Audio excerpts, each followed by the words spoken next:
Everyone, this will be a second look at which 5x5 is actually the best. I wanted to make another video because I actually realized I made my first video a little bit prematurely. So just kind of quickly go into why that was a little early. So I've had the Yukshin for a long time, and so I knew pretty well about that cube. I just gotten the Moyu cube, however, so I wasn't quite as familiar as I should have been with this cube.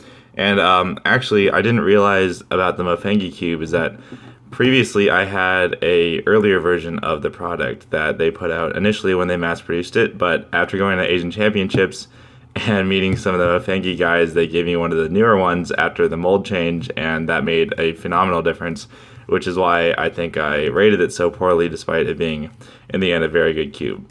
So this will definitely be my final opinion on the current state of the 5x5 market, which is definitely the Moyu Weichuang, the Yukshin 5x5, and the Mofengi Wushuang 5x5. So my overall final opinion is that I still think the Yukshin is actually the best 5x5 in the market right now, and is my final recommendation for the cube that you should buy. The Yukshin I've been using for a long time. I used it all through the summer. I ended up using it at the Asian Championships despite having the new Weichuang and the Wushuang and the Weichuang. So a little bit in reason why I ended up going with the Yukshin is that I had all three cubes at the Asian Championships, and I was using all three pretty extensively, trying to figure out which one I was going to use, and the Yukshin just gave me the best results overall.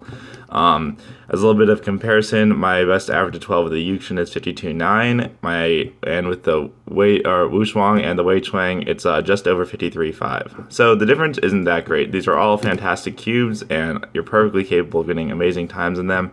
And quite honestly, it might come down a little bit to personal preference for these, but my personal preference definitely suits the Yukshin. A little more in depth, the Wushuang from Mofengi is a very fast cube. It's very, very stable. It offers incredibly smooth turning.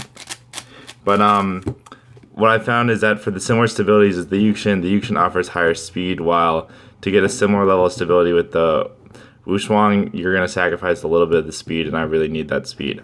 The Weichuang has great speed as well. The only problem with the Weichuang is that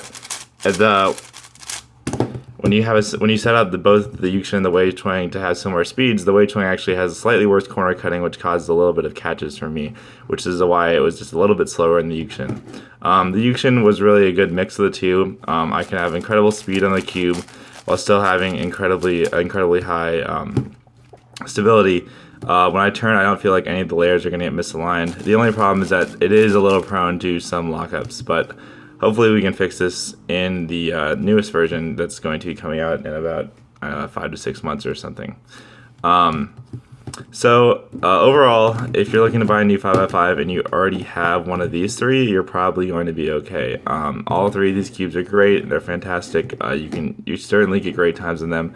If you're super into 5x5 and you definitely want the best one, you should probably actually go to the competition, try them all out from your friends, and then make your own decision. But if you're looking to buy a new cube and you haven't bought any of these cubes before, I'd go ahead and recommend the Yukshin.